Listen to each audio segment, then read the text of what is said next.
समझो इस बात को, कश्मीरी पंडित आज कर बेघर है, आज तक उसका ठीकरा ये लोग कांग्रेस के सर पे फोड़ते हैं। क्यों? क्योंकि इनको यही नहीं पता जनता को कि उस समय सरकार किसकी थी। अरे जब सुनो मेरी बात, मैं उल्टा टांग क्यों तो होम मिनिस्टर पूरे देश का नहीं है क्या? उसमें बिहार काउंटर नहीं होता क्या? बिहार हमारे भारत का राज्य नहीं है? होम मिनिस्टर से बोला जाए तुम्हारी इंटेलिजेंस एजेंसियां क्या कर रही है? अरे आप एक प्रदर्शन में निकलते हो तो आप ये बात याद रखो, अगर आप कोई जुलूस निकालो, आप कोई धार्मिक रैली निकालो, आप कुछ भी निकालो, आपको इतना बड़ा लव लेटर पुलिस थाने में देना पड़ता है कि आपकी यात्रा में कितने बंदे होंगे, आप कौन कौन से सामान लेकर के जाओगे, आपको पुलिस प्रोटेक्शन साथ भेजी जाती है, 50-100 पुलिस वालों का काफिला आपके साथ में होता है। तो आज बिहार के अंदर पश्चिम बंगाल में वो पुलिस वाले कहां थे? हमारा उनसे सवाल है, वो बिहार पुलिस कहां थी? वो पश्चिम बिहार की, पश्चिम बंगाल की पुलिस कहां थी? आज सबसे बड़ा सवाल है, क्या वो घरों में सोई थी? अरे सुनो, आप एक फोटो लगाओ, पहले आप एक पीढ़ी के बाद जो है आगजनी, अरे पथराव हुआ तो पत्थर कहां से आए?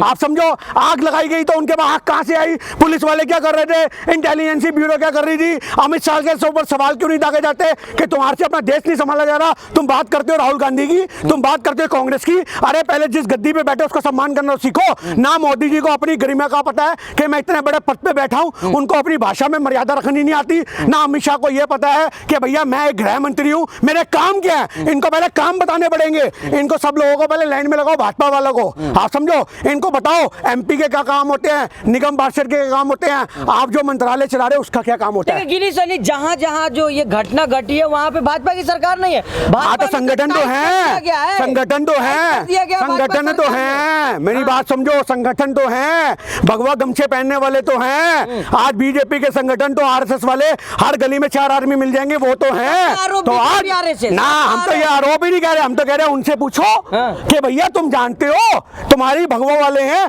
तुम भी भगवा वाले, ये भी भगवा वाले, उनको फोटो दिखा दिखा के जैसे पुलिस पूछती थी आप इसको जानते हो, आप इसको जानते हो? अरे तो उन लोगों की भैया जिन्होंने आगजनी करी उनकी तस्वीरों को पहचानो, उनके स्केच बनवाओ। हम लोग आज तक फिल्मों में देखते आए हैं, छोटे छोटे बच्चों से पूछताछ होती थी, वहां आम जनता से पूछताछ होती थी, भैया जिसने आग जलाई वो कैसा लगता है, कैसा दिखता है? आर्टिस्ट होते हैं, अच्छा जैसे स्केच बनता है, फोटो बनती है, फोटो के प्रिंट निकलते हैं, अरे कहाँ गया, कहाँ गया? ये सब फिल्मों में होगा, फिल्मी राजनीति जमीन पे तुम कर रहे हो जो फिल्मों में होता है। इसको उठवा लो, उसको उठवा लो, इस पे मुकदमा दायर कर दो, इसको बंद कर दो, इसको गायब कर दो, इसका तबादला कर दो, इसको ऊपर भेज दो, ये सब कुछ हो रहा है। पर आज फिल्मी राजनीति में जो प्रशासन किस तरीके से काम करता था वही काम नहीं हो रहा हमारे देश के अंदर। त्योहार मनाने में डर रहे हैं, पिछले साल रामनवमी में भी पथराव हुआ, इस साल भी हुआ। हिंदू करे तो करे क्या? हिंदू पथराव कर रहा है तो वो डर रहा है, हिंदू तलवार निकाला तो वो डर रहा है, वो आगजनी कर रहा है वो डर रहा है। एक्चुअल माने में बीजेपी के हिंदुओं से देश का हिंदू डर रहा है। आप गली गली जाओ, वो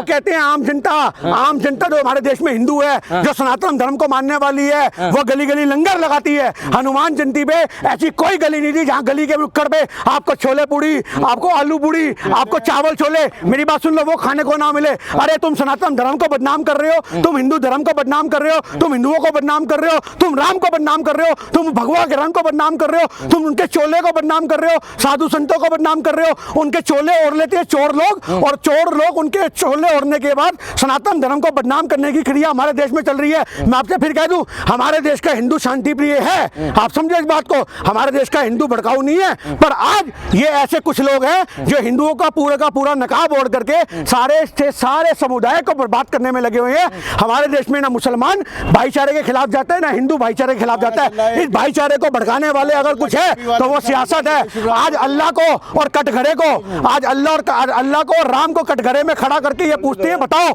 अल्लाह बड़ा या राम? आप समझो हमारे देश का वो माहौल हो चुका है कि आज आम जनता को लड़वाया जाता है कि अली बड़ा या बजरंग बली बड़ा, अली बड़ा या बजरंग बली बड़ा, ये हमारे देश के अंदर लड़ाई चल रही है। अरे भैया अली अपने घर में है, बली अपने घर में है। कह रहे हैं कि टोपी वाला भी सर झुका के जय श्री राम बोलेगा। आज आप लोग मंदिरों के बाहर जाकर के या मस्जिदों के बाहर जाकर के जो उनके धार्मिक स्लोगन आप लोग बोलो। आज बीजेपी वाले कल डिबेट में बड़ी जल्दी भाजपा वाले जो थे मुसलमानों के लिए प्यार निकाल के लेके आ रहे थे, तो हम उन मुसलमानों के लिए जो प्यार निकाल के लेके आ रहे हैं, हम उन बीजेपी के प्रवक्ताओं से कहेंगे कि आप भी मस्जिद जाओ, आप भी टोपी लगाओ, आप समझो आप भी भाईचारा बढ़ाओ। अगर आज हमारे देश के हिंदू और मुसलमान सही मायने में भाईचारे को बढ़ाना चाहते हैं तो हम ये कहते हैं कि हर मुसलमान को मंदिर के बाहर हाथ जोड़ने चाहिए और हर हिंदू को मस्जिद के बाहर भी माथा टेकना चाहिए। वो हमारे देश की हिंदुस्तानी होगी।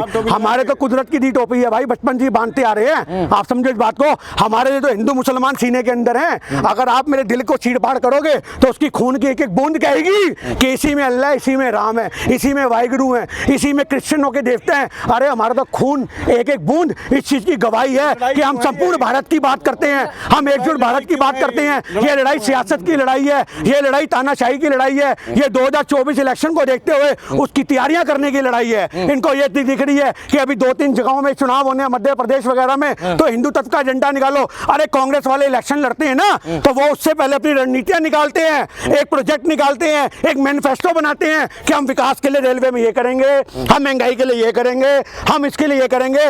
बीजेपी वालों का मैनिफेस्टो क्या होता है? हम यहाँ मंदिर बनाएंगे, हम यहाँ मस्जिदें तोड़वाएंगे, हम मुगलों के चैप्टर हटाएंगे, हम हिंदू मुसलमान को भिड़वाएंगे, जहाँ पे हिंदुओं की आबादी ज्यादा होगी वहां पे मुसलमानों को भेज करके दंगे करवाएंगे। इनके दिमाग में दंगे चलते हैं, कांग्रेस के दिमाग में विकास चलता है, इनके में दंगे चलते हैं। इन पे बड़ा आरोप आरोप क्या लगा रहे हैं भैया? 2002 किसको भूलते हैं? गुजरात दंगे किसको भूलते हैं? आप समझो क्लीन चिट अदालतें अपनी, सब कुछ अपना, कुछ भी ले लो, इससे क्या मतलब है? आप समझो इस बात को। आज हमारे देश के अंदर जब आपको अटल बिहारी वाजपेयी जी बोलते थे कि इस बंदे को हटाया जाना चाहिए मुख्यमंत्री से, तो क्यों नहीं हटाया गया उस समय? आरएसएस वालों ने क्या बोला? आप समझो अडवाणी ने क्या बोला? अरे कोई बात नहीं, बच्चा है, गलती हो जाती है। ये अडवाणी जी आज आप भी भुगत रहे हो, आपको तो संसद में बैठने का हक नहीं है। आपको तो प्रधानमंत्री जो अडवाणी और जोशी जो बीजेपी को पूरा पार लगा गए, 2 MP से बीजेपी की सरकार बना गए, वो अडवाणी और जोशी का क्या हाल हो रहा है? ये बीजेपी के हर उस उच्च अधिकारी को सोचना चाहिए जो आज ये सोच के बैठे आज नहीं तो कल मेरी बारी आएगी। भैया कोई बारी नहीं आएगी, तुम्हें भी बेवकूफ बनाया जाएगा। आज देश के मुद्दों पे बात करो। आज इनके सांसदों को बोलने की हिम्मत नहीं मिलती। संसद में अगर ये बोलते हैं तो मोदी जी की लाल आंख देख करके इनके विधायक, इनके MP जमीन पे नीचे बैठ जाते हैं, क्योंकि इनको पता है मोदी जी ने जो इशारा कर दिया वो चुप्पी का है। तो ये हमारे देश में तानाशाही सिर्फ और सिर्फ देश में नहीं है, इनकी पार्टी के अंदर भी है। गिन्नी सैनी जिस बिहार के जो हिंदुवादी संगठन कर रहे हैं, अगर बाबा की सरकार होती तो अब तक जो बुलडोजर चला दिया जाता पत्थरबाजों पे। आप एक छोटी सी बात करो, आप पहचान करो और बुलडोजर यूपी से बिहार रवाना करो। हम तो कहते हैं बिहार रवाना करो, चलवाओ बुलडोजर, वहां पे जाके भाजपा वाले धरना प्रदर्शन करें, बैठे भाजपा वाले खुद जाएं। आज भाजपा के संगठन, आज मेरी बात सुनो, तो बैठो ना। तो इससे क्या मतलब है? किसी की भी सरकार हो, अगर किसी की भी सरकार में गलत हुआ है तो तुम आवाज नहीं उठाओगे? आज देश की सरकार में आज देश तो करवाओ कार्रवाई, बैठो अनशन पे, बैठो धरने पे। 2013 के अंदर भी तो 2013 में भी तो बैठे थे कांग्रेस के लिए अनशन पे, पूरा प्रोपेगेंडा अन्ना हजारे को। अब भैया कुंभकर्ण के बाद अगर कोई गहरी नींद में सोया है हमारे देश में तो वो अन्ना हजारे सोया है। आप याद रखना, ऐसा कुंभकर्ण हमारे देश में जिसने लाइव देखना हो वो अन्ना हजारे को देखे। इससे बड़ा कुंभकर्ण हमारे भारत के इतिहास में कोई और नहीं हो सकता।